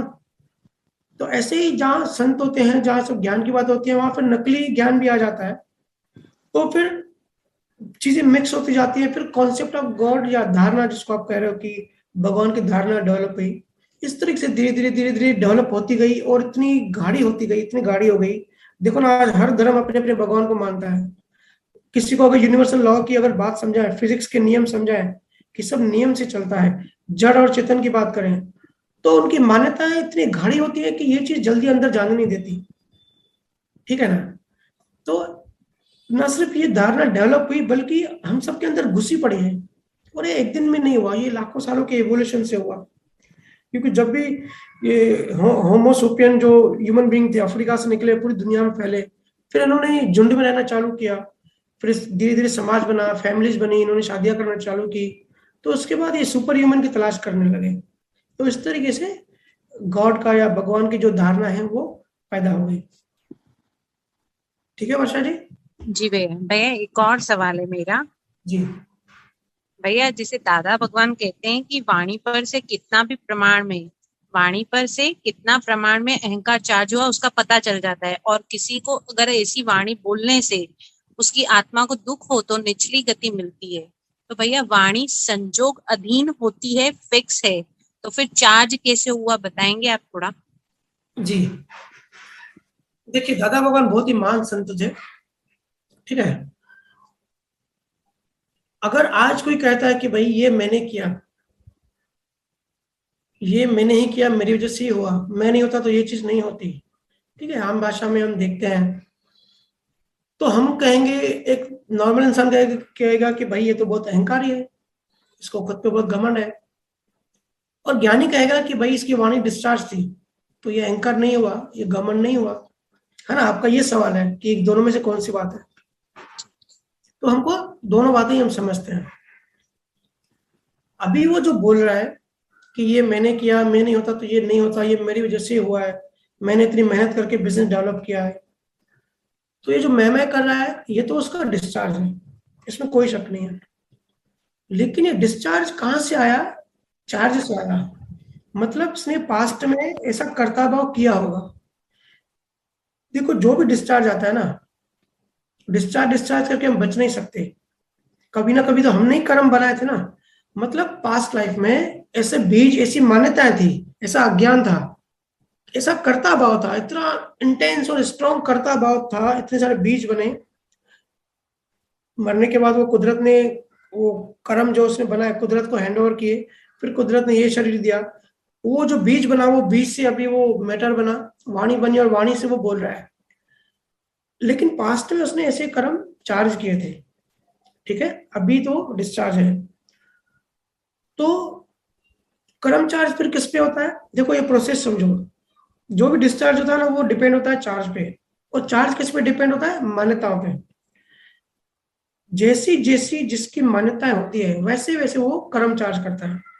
और इंटरेस्ट और रुचि, जिसका जिस चीज में जितनी परसेंटेज उसका इंटरेस्ट होता है, उसका फोकस वही होता है, उसके फिर कर्म भी उतनी परसेंटेज में उसके उस सब्जेक्ट पे चार्ज होते हैं, ठीक है। इसके लिए मैं कहता हूँ कि ध्यान ध्यान दो कि आपका ध्यान कहाँ है, क्योंकि आपका ध्यान जहां होगा आप वही कर्म चार्ज कर रहे हो। संसार में आपका ध्यान है तो संसारी कर्म चार्ज कर रहे हो, परमात्मा में ध्यान है तो परमात्मा कर्म चार्ज कर रहे हो। तो पहले वो मान्यता ऐसी थी, अहंकार की कर्ता भाव था, इसके लिए डिस्चार्ज आया। और जब तक ज्ञान नहीं होता, जब तक केवल ज्ञान नहीं हो जाता, जब तक बोध नहीं आ जाता संपूर्ण, तब तक मान्यता जाती नहीं है। तो इसका मतलब इसको पहले भी मान्यताएं थी और वो अभी कैरी फॉरवर्ड करके आया है, और इसको घाती कर्म कहते हैं जैन धर्म में। वो जो घाती कर्म है, जो घाती मान्यता है, उस पहले भी लगी थी और वो अभी भी है उसके अंदर में, ठीक है। तो अभी वो जो डिस्चार्ज कर रहा है और वो जुड़ा हुआ है, तो वो फिर से नया चार्ज भी कर रहा है। तो हम बाहर से देख के कोई बोल नहीं सकता, बता नहीं सकता कि अंदर में वो कनेक्ट है या सेपरेट है, ठीक है। वो जो बोलता है ना, वो उसको खुद को ही पता पड़ता है कि मैंने डीप इन्वॉल्व होके ये सब कह रहा हूँ, पूरा मान रहा हूँ कर्ता भाव से कि भाई मैं ही हूँ, मेरे सिवाय संसार चलता ही नहीं है, मैं ही हूँ सब करने वाला। तो वो मान्यता अभी उसकी फ्रैक्चर नहीं हुई, वो कर्ता भाव में ही जी रहा है, वो फिर वैसे ही वापस चार्ज कर रहा है। और अगर किसी को ज्ञान हुआ, किसी को गुरु मिल गया, किसी को ज्ञान हो गया कि भाई कोई कर्ता भाव नहीं है, हमारी कोई कैपेसिटी नहीं है कुछ भी करने की, फिर भी बाहर सिचुएशन संजोग में उसको बोलना पड़ता है। जैसे अगर पेरेंट्स स्कूल में चिल्ड्रन जो मीटिंग होती है, पेरेंट टीचर मीटिंग, तो वहाँ बोलना पड़ता है कभी कभी कि भाई मेरे बच्चे को मैंने ये सिखाया, मेरे बच्चे को मैंने ये सिखाया, ठीक है। तो खुद को पता पड़ता है कि मान्यता फ्रैक्चर हुई कि नहीं, बाहर की जो मैं कर रहे हैं वो अंदर में हम कनेक्ट हैं कि नहीं है। अंदर में कनेक्ट है तो वापस चार्ज हो रहा है, नहीं कनेक्ट है तो नहीं हो रहा है। वो जो दादा भगवान ने कहा कि वाणी से कोशिश करके नहीं बोलना चाहिए और वाणी से किसी को दुख नहीं देना चाहिए, वो नर्क गति में या नीचे गति में जाता है। क्योंकि संतों का हमेशा ऐसा भाव होता है कि सबका कल्याण हो, है ना। सादी बुद्धि वाले इतना हाई लेवल का ज्ञान नहीं समझ सकते, तो इसके लिए उनको साधारण भाषा में बताना पड़ता है कि मनोवचन काया ऐसी रखो, सहज कोशिश ऐसी रखो कि किसी को थोड़ा भी दुख ना हो, किसी को थोड़ा भी हर्ट ना हो। अगर हो जाता है तो वो डिस्चार्ज है, फिर उसमें गिल्टी फील नहीं करना है, उसको पकड़ के नहीं बैठना है, मेरे से ये गलती हुई, मेरे से वो गलती हुई। ज्ञान को उसे समझना है, कोशिश करनी है कि हमारा भाव सबके लिए अच्छा हो, ठीक है। उसके बाद भी अगर लिखा हुआ होगा तो वो हो जाता है। तो इस तरीके से हम कुदरत के नियम में भी रहते हैं। और जो खास करके नए जीव होते हैं, संसारी जीव, जिनको इतना ज्ञान नहीं होता, उनको तो ये सब बताने से पहले ऐसा बताना पड़ेगा ना कि भाई किसी को दुख मत दो, क्योंकि अंदर से जुड़े हुए होते हैं, और अगर वो बात मानते हैं तो उनका एक कर्म कम बनेगा, तो वो इसको कहते हैं जगत कल्याण। तो संतों का एक ही भाव होता है, उनकी करुणा होती है कि सबका जगत कल्याण हो। कृष्णा ने देखो कहा था कि जो मेरे हैं मैं उनका हूं, जो मेरे से प्रेम करते हैं मैं उनसे प्रेम करता हूं। लेकिन तीर्थंकर या जो दूसरे जो केवल ज्ञानी हो गए उन्होंने कहा है कि सबका भला हो, जो मेरे से प्रेम करे चाहे मेरे से प्रेम नहीं करे, सबका भला हो, सब आगे बढ़े। तो ये ऐसा नेचुरल भाव होता है। अगर किसी की इतनी बुद्धि नहीं है कि ज्ञान नहीं समझ सकता और मान्यताएं बहुत गाढ़ी हैं, तो वो उसको वैसी चीज करने के लिए बोलते हैं। इसी के लिए तो संतों ने देखा ना कि कलयुग के टाइम में अंदर बाहर सब एक ही है, इतना जुड़ाव जबरदस्त है कि बाहर जो भी घटना घटती है अंदर भी वही घटती है। जो भी शरीर से होता है 5 इंद्रियों का, वो अंदर सूक्ष्म मन में भी बीज स्वरूप होता है। अगर हम बाहर से झगड़ा कर रहे हैं तो हम बीज स्वरूप भी झगड़ा करते ही हैं, हमारे मन में वो चलता ही रहता है झगड़ा। बाहर का झगड़ा तो खत्म हो जाता है, हमारे मन में तो चलता ही रहता है। इसके लिए संतों ने कहा कि भाई फिर आप जाप करो, आप साधना करो, पूजा करो, ये सब करो, क्योंकि फिर अंदर से भी वही होगा ना। जो बाहर से करोगे तो अंदर से भी वही चार्ज होगा। तो अगर आपके डिस्चार्ज में जाप लिखा होगा तो गुरु ने आपको कहा, संजोग बना, आपने आज्ञा मान ली और आपने जाप किया, अच्छा भाव किया, बाहर सबके लिए अच्छा कर रहे हो तो अंदर भी अच्छा करोगे। तो वो इसको कहते हैं राइट कर्म, मतलब मोक्ष की तरफ बढ़ाने वाले कर्म आपने चार्ज किए अनजान में। जैसे अनजाने में हम संसारी कर्म चार्ज करते हैं, एक नेगेटिव बिलीफ सिस्टम बनाते हैं, वैसे ही संत ऐसा सिस्टम बनाते हैं कि पॉजिटिव बिलीफ सिस्टम में पॉजिटिव कर्म चार्ज हो, ताकि इस जन्म में अगर उसका इतना इतना ज्ञान नहीं लिखा है, बड़े संतों से मुलाकात नहीं लिखी है, तो कुछ ना कुछ ये इस जन्म में चार्ज कर जाए, जिससे नेक्स्ट जन्म में ऐसे उसको संजोग बने। ठीक है वर्षा जी? जी भैया, थैंक यू भैया। जी राम राम। रीटा, आप अनम्यूट कीजिए। राम राम भैया। राम राम। भैया मैं ये पूछना चाह रही थी कि हमारे एक कजिन चाचा हैं, तो अभी मैं कुछ महीनों पहले उनसे मिलने गई थी। तो उनको 8-9 साल से पैरालिसिस है और मतलब बेड पर ही है वो। और करीबन मैं तो उनसे 17-18 साल बाद मिलने गई थी, उनको देखने गई थी। तो वो एकदम से मेरे को देख के पहचान गए। मैंने उनसे अपना नाम पूछा तो नाम भी उन्होंने तुरंत बता दिया, जबकि इतने साल बाद अपन किसी से मिलते हैं तो थोड़ा सोचते हैं फिर बता पाते हैं। और उनका गर्दन के नीचे के तो भाग में बिल्कुल भी मूवमेंट नहीं है, मतलब ओके। तो फिर इतनी मेमोरी शार्प कैसे कि बिना कुछ मतलब 1 सेकंड में ही उन्होंने नाम भी बता दिया मेरा, इतने सालों बाद मिलने के। ये सब पास्ट कनेक्शन होता है, आपसे उनका वैसा पास्ट कनेक्शन होगा, क्योंकि बाहर जो भी होता है अंदर से कंट्रोल होता है। ठीक है, कर्मों से कंट्रोल होता है। आपको देख के उनको वो मेमोरी का वो भाग एक्टिवेट हो गया, तो उनको एकदम वो दृश्य में उनके ब्रेन में आ गया कि आप कौन हैं। 17-18 साल पहले भी उन्होंने आपको देखा था और एकदम से वो सामने आ गए। तो पास्ट कनेक्शन वैसा होगा। ये सब लॉ ऑफ कर्मा के अधीन होता है। हो सकता है जो उनको रोज देखते हो वो उनको नहीं पहचाने, उनको भूल जाए, लेकिन आप गए तो आपको पहचान लिया। तो ये लेन देन और हिसाब के अलावा कुछ नहीं है। आप ऐसा कर सकते हैं कि उनको, अगर वो मूवमेंट नहीं कर सकते और चीजें सुन सकते हैं, तो आप तो उनको तो मतलब लेटे लेटे उनको अंदर मन में ही भजन करने के लिए बोल सकते हैं, और धीरे धीरे उनको ज्ञान समझाते रहिए, जितना हो सके सत्संग सुनाते रहिए। धीरे से माइल्ड चीजों से स्टार्ट करके उनको ज्ञान बढ़ाते जाइए, ताकि उनके लिए अच्छा भाव करें, ताकि जितना भी जीवन है वो जितनी जितनी भी डेवलप कर सकते हैं अंदर से। बाहर से तो ठीक है कर सकते हैं, नहीं कर सकते हैं वो नहीं कह सकते, अंदर से जितनी डेवलप हो सके आप एक सहज ट्राई करो कि इनके अंदर से डेवलपमेंट होती रहे। फिर भी होती है नहीं होते वो बात की बात है, आप सिर्फ इतना भाव रखो। ठीक है दीदी?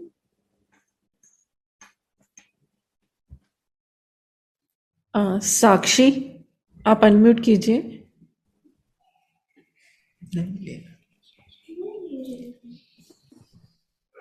राम राम भैया। राम राम साक्षी।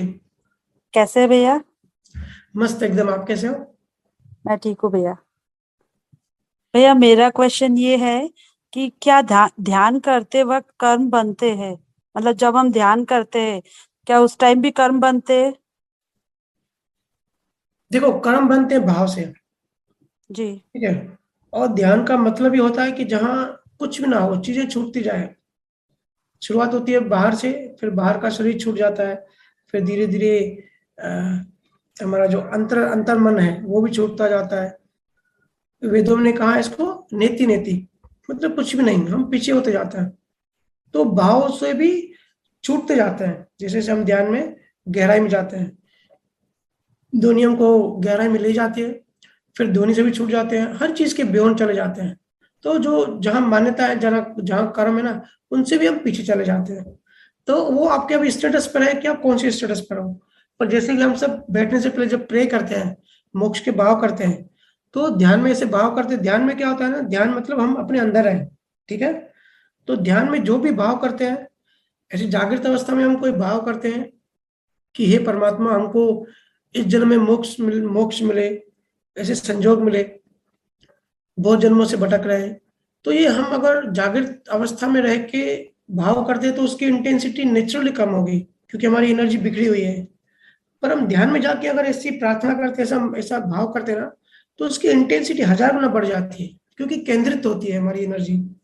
तो वो भाव बहुत ज्यादा जल्दी फलीभूत हो जाता है, उसकी इंटेंसिटी बहुत हाई होती है।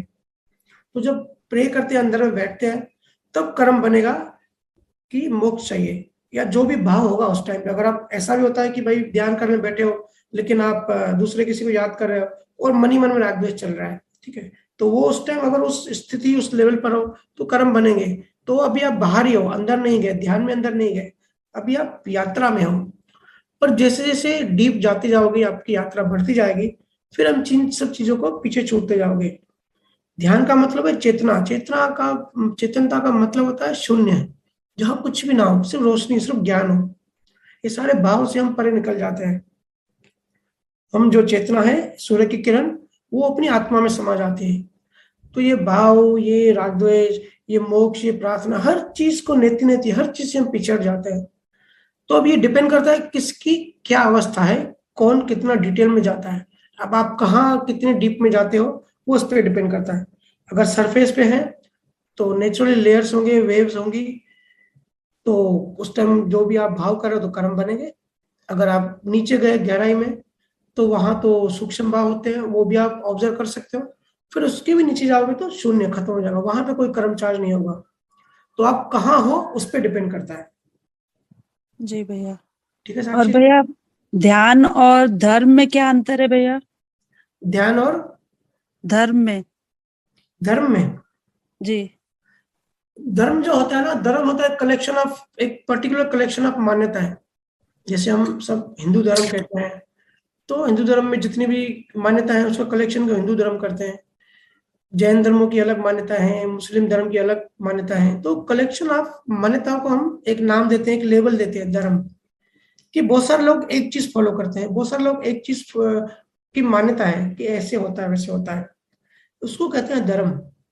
ध्यान तो बिल्कुल अलग चीज है। ध्यान का इन बाहरी चीजों से कुछ कंसर्न या कुछ कंपैरिजन ही नहीं है। ध्यान का मतलब है शून्य, शून्यता, अपने आप को खाली करना। ये जितनी भी हम ज्ञान की बातें करते हैं ना, ये तो सिर्फ ज्ञान है, बट एक्चुअल प्रोसेस होता है ध्यान में।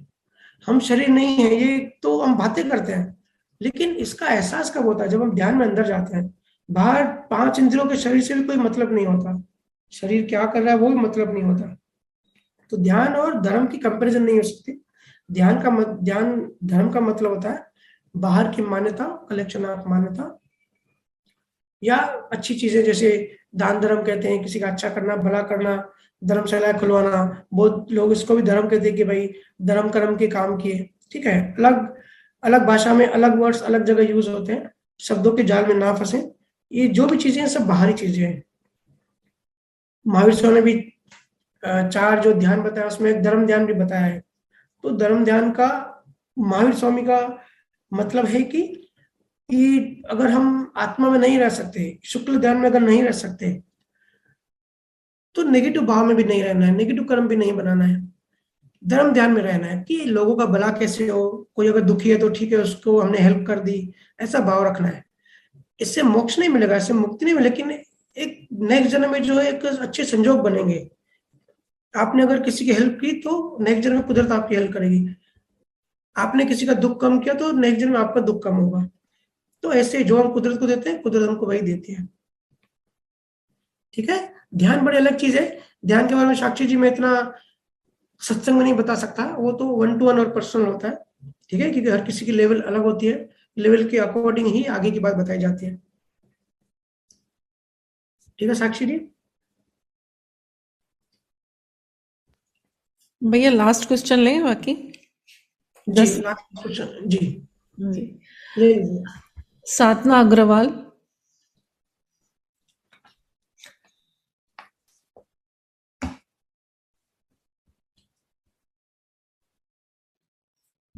साधना जी आप अनम्यूट कीजिए अपना।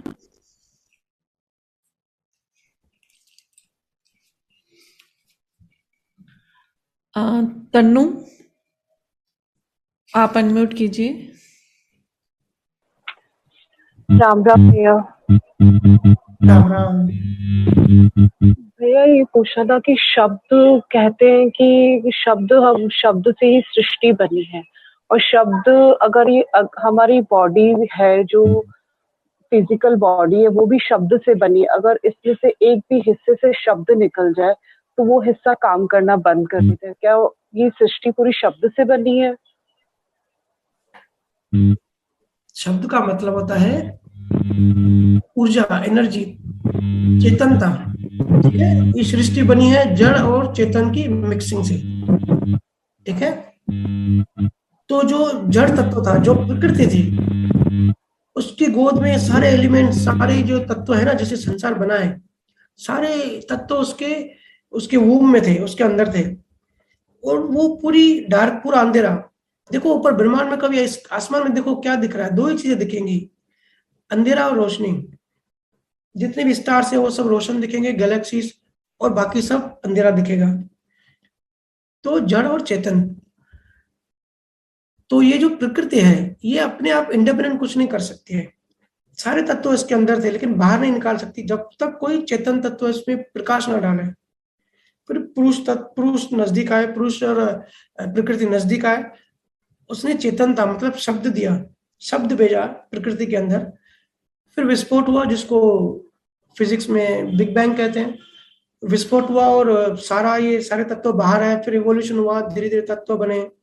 तो ये जो संतों ने कहा है कि पूरा ब्रह्मांड सब कुछ शब्द से बना, तो चेतनता से बना, चेतनता से, हाजिरी से बना। अगर चेतनता नहीं है, बनाया तो जड़ तत्वों ने है, लेकिन हाजिरी चेतन तत्व की है। अगर चेतन तत्व नहीं है, शब्द नहीं है, तो वो अगर निकल गया तो वापस सब वहीं चला जाएगा वूम में। तो जो भी संसार में हो रहा है ना, जो भी कहीं भी बन रहा है, क्रिएट हो रहा है और खत्म हो रहा है। हर चीज पैदा हो रही है और मर रही है, ये साइकिल चल रही है। सिर्फ हमारे पृथ्वी पे नहीं, जो गैलेक्सीज हम जहाँ हम पहुंच भी नहीं सकते, वो गैलेक्सीज डेली हर सेकंड में स्टार्स बन रहे हैं, पैदा हो रहे हैं और मर रहे हैं। ये पूरी ब्रह्मांड में ये सिस्टम चल रहा है क्रिएशन का। प्रकृति अपने आप को जिंदा रख रही है शब्द की हेल्प से, है ना। तो ये जो भी चीजें हैं शब्द की हाजिरी से हो रहे हैं। और हमारा जो नेचुरली हमारा जो शरीर है, अगर आत्मा, शब्द मतलब आत्मा, प्रकाश, चेतनता, नाम कुछ भी दे दो, अगर आत्मा निकल जाती है तो जड़ शरीर क्या हो जाता है। 2 मिनट पहले इंसान जिंदा होता है, एकदम एकदम मस्त होता है, हंसता है, खिलता है, खिलखिलाता है, और अटैक आया, गिर जाता है नीचे। फिर हम क्या कहते हैं, उसका नाम भी नहीं लेते, उसकी बॉडी को ले जाओ, ऐसे करते हैं ना। सब कितना भी उसको आग जला, कुछ भी करो, जड़ बन जाता है। तब शब्द निकल गया, चेतनता निकल गई, सिर्फ वो प्राकृतिक तत्व पड़ा है वहां पे, तो वो डेड हो गया, उसको डेड कहते हैं।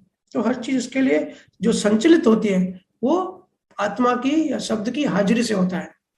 उसके बिना, इसके लिए संतों ने कहा, उसके बिना कुछ भी नहीं हो सकता। ठीक है तनु दीदी।